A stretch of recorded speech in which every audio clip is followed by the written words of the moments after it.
Hello and welcome to a 4th of July edition of the Politically Speaking podcast. I'm your host, as always, Chris McDaniel, a reporter with St. Louis Public Radio. Joining me in our old studio today is... Jason Berzenbaum of the St. Louis Beacon. And Joe Manis with the St. Louis Beacon. We're going back to our roots here, just for this week, without no any guests. No fancy schmancy studio. This is a nice studio. Very nice, but I mean... what are you trying to say about our studio? No, Joe? The point is the other one. It's the big one. It's the big one. So no guests, though. We will have one on next week. Yes, we took this week off because it's a holiday week. We didn't want to make anybody come in. And it gives us a chance to talk a little bit about the news that we haven't been able to talk about. Yes. So we've been having guests on. Correct. One of the biggest pieces of news that's come about in the span of us doing the new show is Governor Jay Nixon has frozen $400 million from the state budget.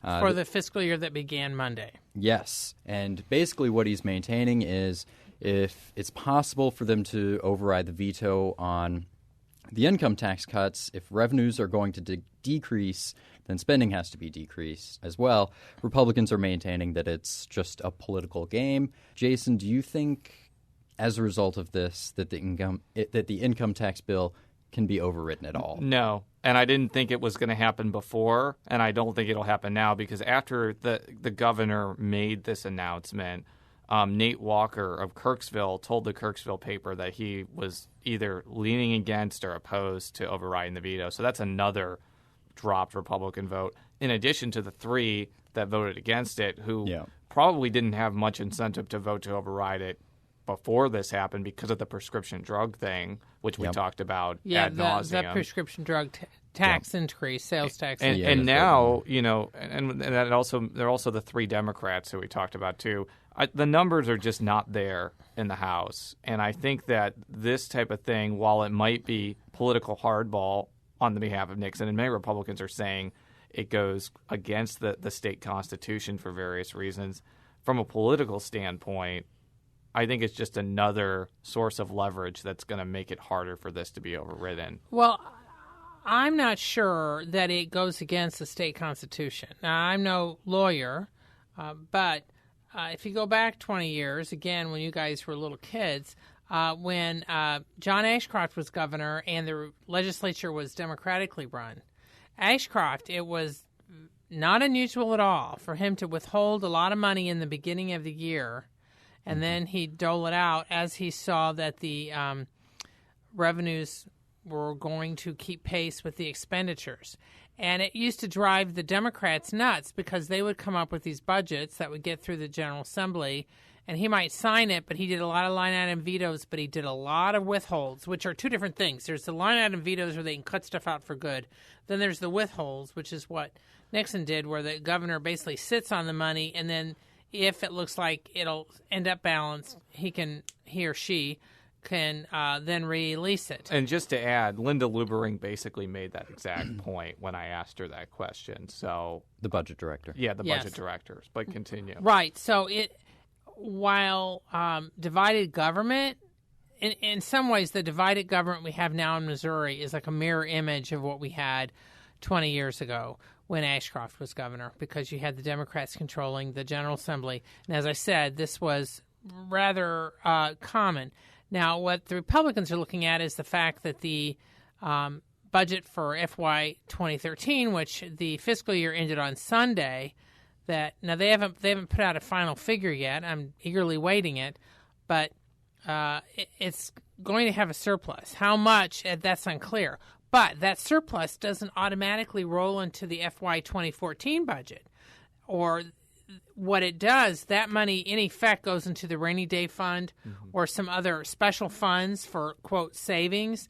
So that's the way the state budget laws work. So it's not like that money would be readily available for 2014. The General Assembly would basically have to earmark it. And they actually put it out just a couple hours ago for fiscal year. It increased it by 10.1% compared to 2012, from $7.34 billion last year to $8.08 billion this year.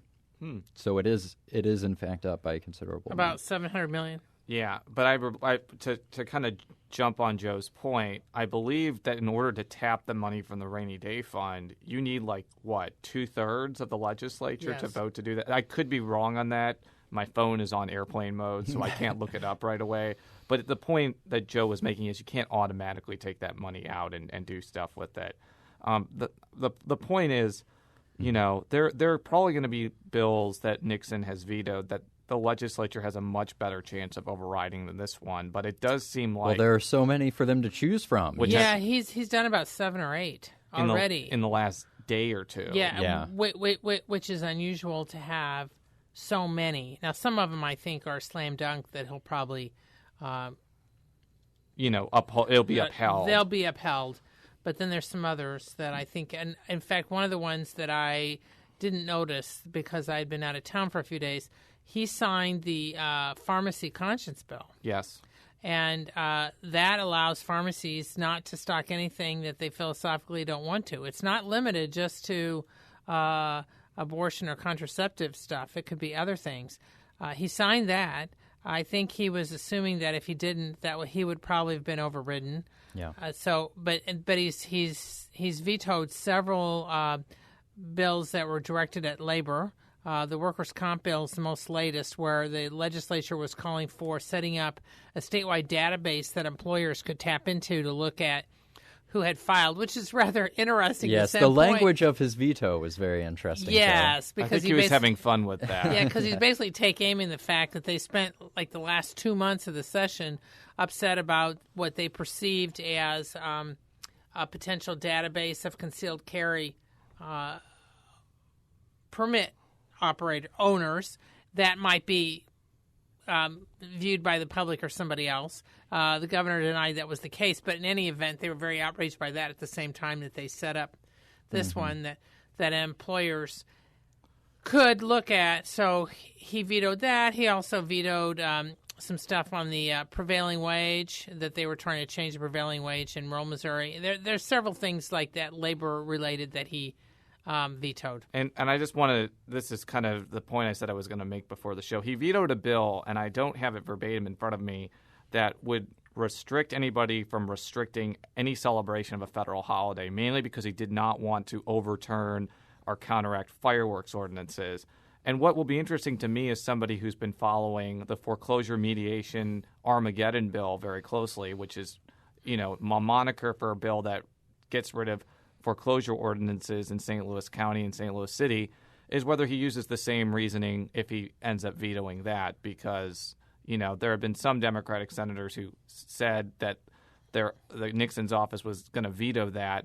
As of 12, actually it's 104 right now. I haven't gotten any word about that, but that's the one I'm kind of waiting for to see what happens on that, because it's an important issue for St. Louis City and St. Louis County. But one bill that he didn't veto that I guess we're going to segue in was a bill that seems to reverse this entire scanning of documents thing at DOR. Is that kind of what you saw, Joe?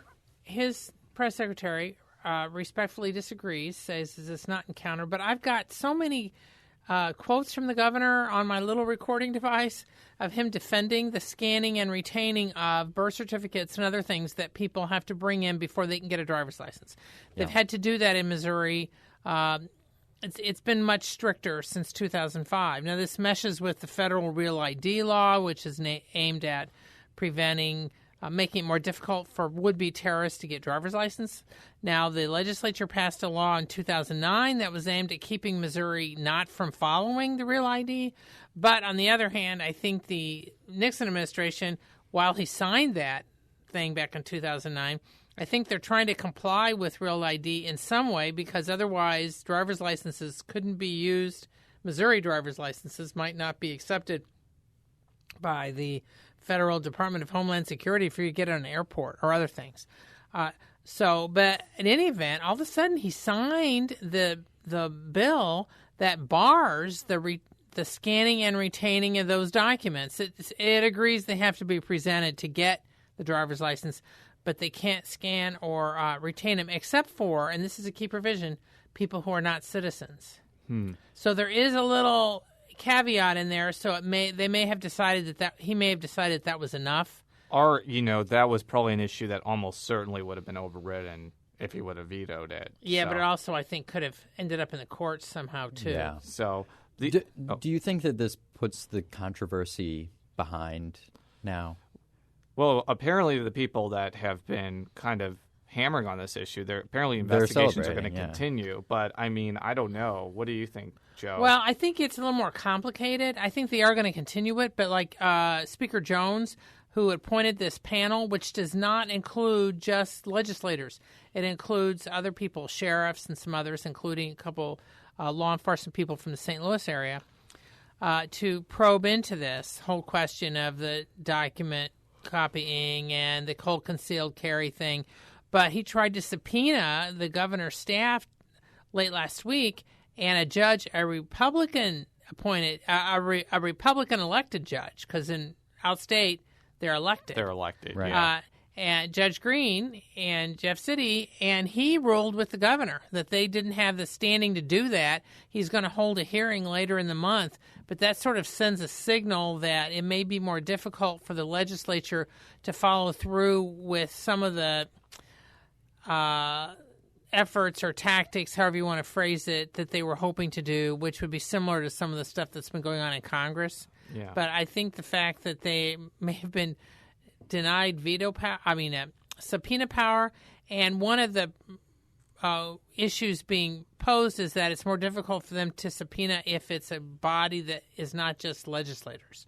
So it gets all complicated, but I wonder if him signing this doesn't really take the wind out of the sails of the whole thing. It could. And one bill that he vetoed that I think has a chance of being on the list of overridden is that bill that redefines like misconduct with unemployment, which I think he vetoed yesterday. Yes, he did. I think that business groups both put out statements that they were disappointed in that. And I kind of heard through the peripheral that was considered a pretty important bill for business groups. So that while that didn't get a whole lot of attention, maybe as much as the anti-labor bill or this tax cut bill, that one might actually be something I could see being put up for an override. Whether it has the votes or not, I don't know. Right, because there was two different votes, and one of them was veto-proof, but the other was not. It's going to really depend on whether they see that as a priority. But I would say as of now, that probably has a better chance of being overridden than the tax cut bill, which I think, unless there's a major change, I don't know has the votes in the House to do it. But we'll see. It's only July. Right, so correct. Things Things happen. They'll have meetings, and it depends on whether or not in effect, because the Republicans have such a large majority, it's if the Republican caucus sticks together. Well, while we are pontificating about state government and politics here, we've actually had another person who has been vocal. Yeah, and this is unusual because members of Congress generally try to stay out of state stuff. Yes. To a point. Democratic Senator Claire McCaskill, was it yesterday or the day before? It was yesterday. That? She was in Springfield. She called out the state legislature for not passing a transportation tax and called them out for what she called silly bills like the Agenda 21 and Sharia law bills. She did that definitely at the Jefferson-Jackson days. Yes. So, yes. Well, it's interesting because Senator Roy Blunt tries pretty hard not to get involved in state politics. Whenever we ask him about state politics, he gives the canned line of, well, I'll talk about state politics whenever we solve everything on the national level. Right. Which It's actually, and I was mentioning this during the interim, it's actually a mirror image, Illinois. Before his stroke, Mark Kirk loved talking about state-level politics, especially Illinois' crippling debt and, its pension problems. Dick Durbin seems less reticent to talk about that unless it's about East St. Louis club closing times. Then he enjoys talking about that. But to this particular issue of McCaskill, she came out swinging against the legislature for not putting this 1 cent sales tax increase for transportation on the ballot.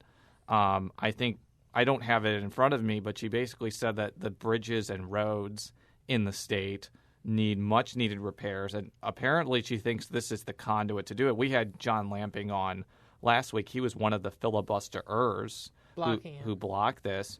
I do think it's interesting, and Joe and I were talking about this offline, and I'm sure she's going to chime in on this, but earlier in the session, Democrats were very critical of Republicans for including a sales tax increase paired with an income tax decrease, albeit a permanent one. This one is a 10-year one. Right. But now, some prominent Democrats are attacking Republicans for not passing an even larger sales tax increase, albeit a targeted one. Joe, do you think that there's some, disconnect in rhetoric on this, or do you think there's still some consistency here? Well, I think it reflects a couple things. First, the business community, especially in the St. Louis area, was very big on this. Mm-hmm. So I think in some ways this is a calculated attempt by some Democrats to be on the same side as a number of these major business types in the St. Louis area, many of whom have often donated to Republicans, but also back some Democrats. And some of those business leaders are pretty irked with Senator Lamping and others who had been at the forefront of this filibuster.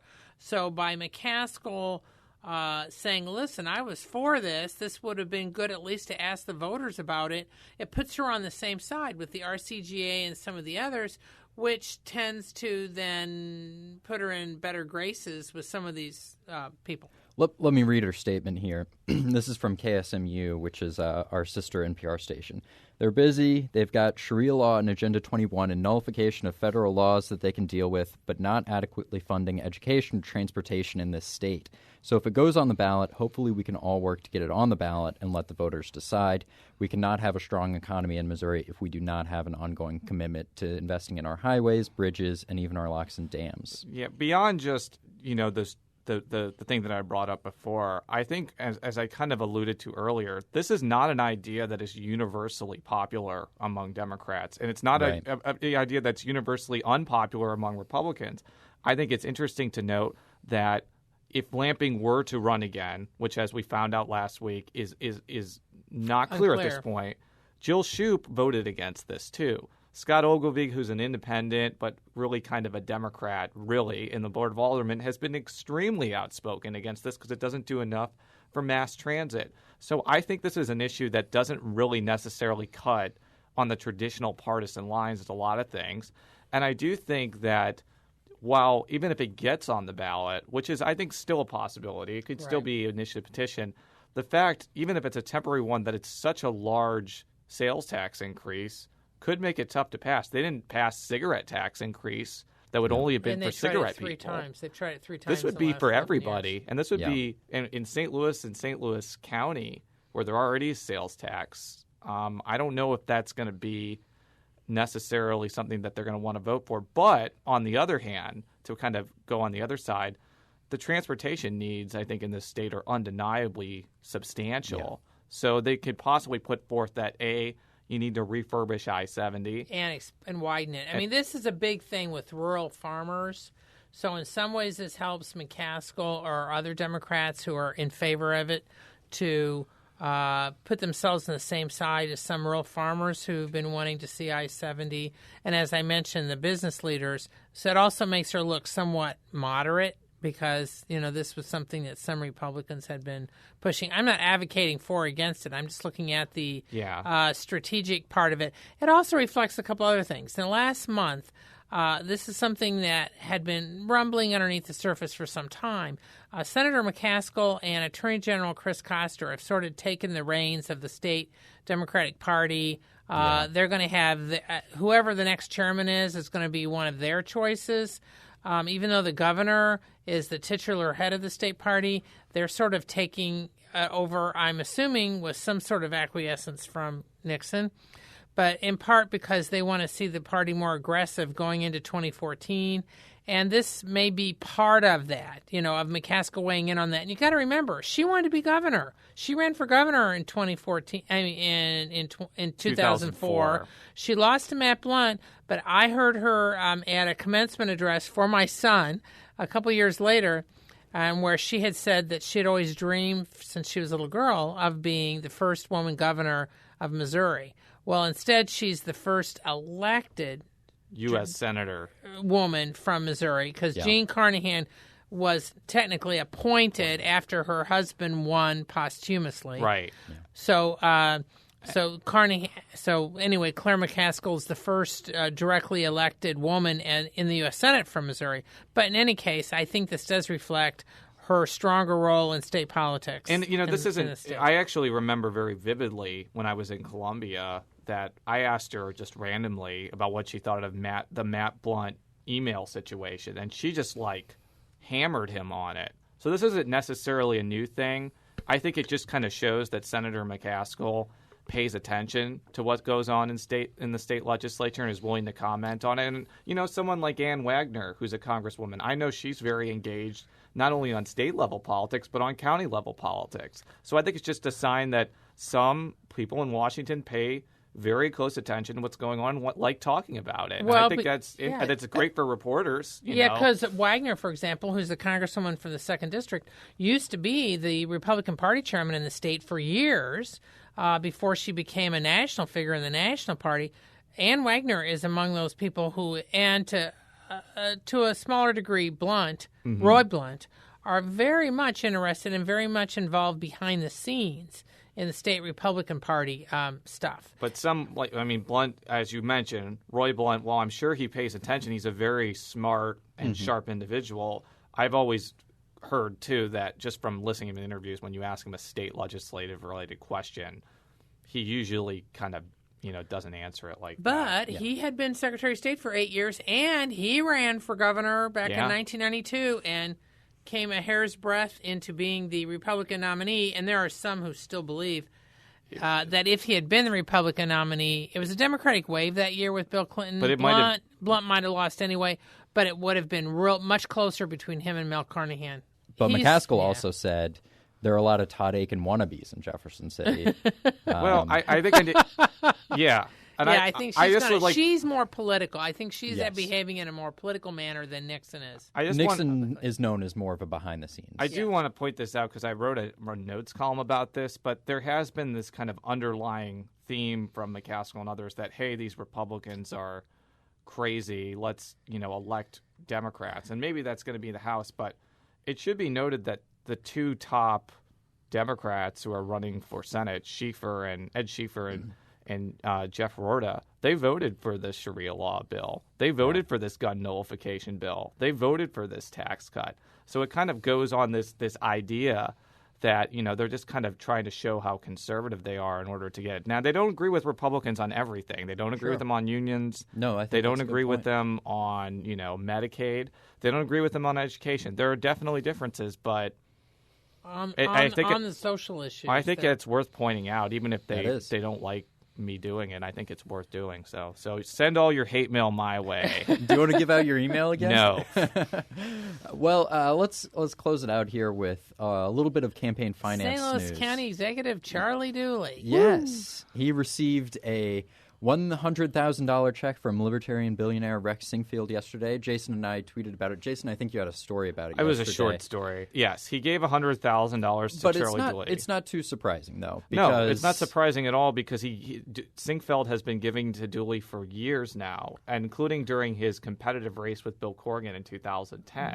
But Sinquefield rarely gives out such large single checks. He often has given out $50,000 sometimes, but it's often rare for him to give $100,000 at once. Now, of course, another big recipient has been Koster. Yes, over the years. So there's a couple Democrats who have benefited from Sinquefield's largesse. It's more than a couple. Well, it's actually a pretty long list, but it's just not as much as this. Well, people who are going to be on the ballot in either 2014 or 2016. Yes. So I think there's several so this is noteworthy. Less of because everything Sinquefield does is somewhat newsworthy by nature of his influence. But Dooley, he's really stepped up his donation game. Well, I think a lot of questions that people have been asking about why Sinquefield supports Dooley, and maybe this will be a question that Joe or I ask him, is what Dooley could potentially do to further Sinquefield's agenda. Because if you look at all the other people that he's given money to, it's very possible that they agree with Sinquefield on a certain issue, like education, or getting rid of the income tax, or getting rid of the earnings tax. Now, some have speculated that it's about city-county unification here, but Dooley by himself can't do that. That would require a ballot initiative. So I think that's one of the questions. But I do think the other thing is, Sinquefield giving money to people has typically been a way other Democrats have attacked Democrats in primaries, and who knows, Dooley might get attacked for this. But I do notice that when, for example, he gave a lot of money to Shane Scholler, albeit more than Koster. Republican, yes. More than Koster. Democrats went nuts over that and said that it was going to be, corrupting influence. He gave, I think, about $400,000 to Koster in this election cycle. Granted, not as great of a percentage, but I never heard that type of argument from Democrats on that. So I don't know whether there is a different reaction when people get money from Singfeld, but I think there were some people on Twitter, as we saw yesterday, that were a little perturbed by Dooley getting this. But I imagine if he's the nominee next year, if he beats a primary opponent, I don't think Democrats are not going to vote for him. What do you think? No. Dooley has maintained for a while, several years, that the donations from Singfeld simply represent the fact that Singfeld agrees with him on good government. I mean, this is exact words that Dooley has used to me several times when I've asked him about a particular Singfeld donation. There's another link. Singfeld's chief money raiser, former key aide, John Temperita, he's a lawyer in the St. Louis area, also has done legal work for Singfeld. And some of Singfeld's, there's various conservative groups that Singfeld has a hand in helping to fund. So there's a connection there of Temperita, who's a prominent Democrat, former state Democratic Party chairman. But Temperita also is kind of from the old school in the St. Louis area. He's a Democrat that actually is conservative on some social issues and some things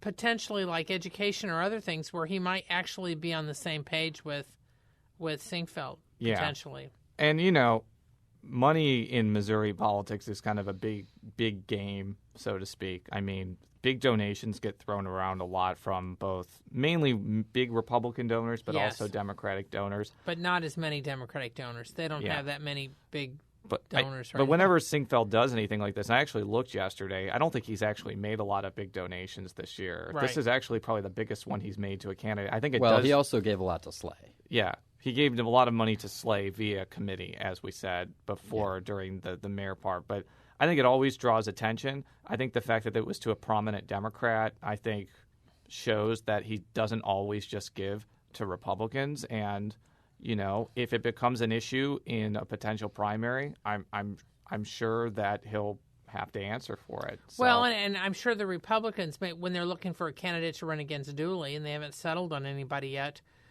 you just kind of wonder if they're going to try to get somebody who would be palatable to Singfeld. I'm just throwing it out. Obviously, there. Corrigan wasn't palatable Corrigan, enough a lawyer in because St. Louis County. He didn't get anything. But anytime you can meld state politics and county politics, I usually yammer on for a while. So thank you, Charlie Dooley and Rex Singfeld, for doing that. We're junkies. Well, I hope everyone is enjoying their 4th of July. I'm sure that this is the soundtrack to your fireworks show. Yeah, I don't think so. Yeah, and I'll be at the Webster Parade, and I'll be spotting to see if there's any politicians. They usually have a ton of politicians in the Webster Parade, but it's an off year, so off years, some skip it. I already know of a couple who are skipping. I'm going to be drinking at my house, so I'm going to go see Nonsense. Oh, are you really? Yes. Oh, I'm not kidding. Yeah. Okay. That's and I'm going to have my family over. So. All right. Well, that should just about do it for this week's show. We'll be back next week with a guest. Maria Chappelle Nadal of University City, a state senator, a Democrat. Until then, you can read all of my stories at stlpublicradio.org. You can read all of Joe and Jason's stories at stlbeacon.org. You can follow me on Twitter at @CSMcDaniel. You can follow Jason on Twitter at Jay Rosenbaum. You can follow Joe on Twitter at Jay Mannis. That's JMANNIES. We'll be back next week. Until then, so long. So long. So long.